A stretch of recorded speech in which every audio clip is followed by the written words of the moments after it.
Article number 50: The benefit of separating accounts for financial goals. I was talking to a friend of mine about investing in cash flowing real estate a couple of weeks ago, and the conversation really made me think about things that I take for granted.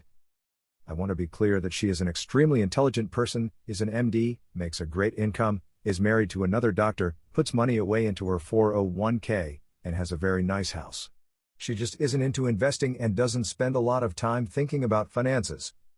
When I asked her about how much she is looking to invest outside of her retirement accounts, she mentioned that they have about $200,000 put away, which is great.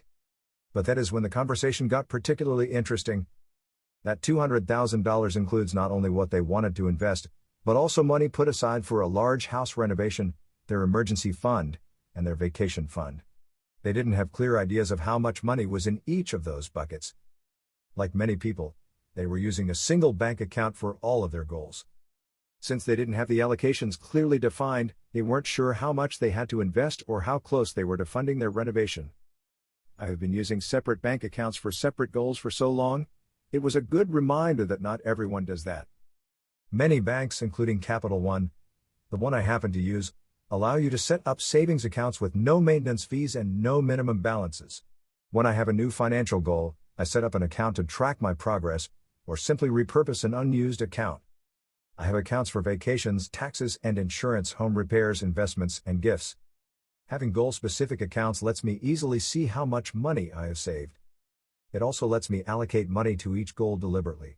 I am not just saving $X, I am putting it towards a specific goal.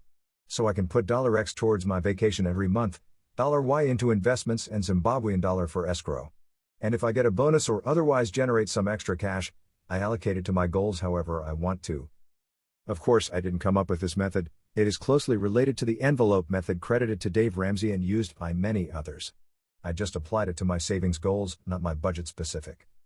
The benefit of this approach is that I know how much I can spend towards a specific goal at any given time without sacrificing other goals. If I want to take a vacation, I look at my trips account and can tell if I have enough to go to Europe or should consider a staycation instead. It also makes it easier to invest in a liquid asset since the money coming out of my investment account is not something I expect to access for years.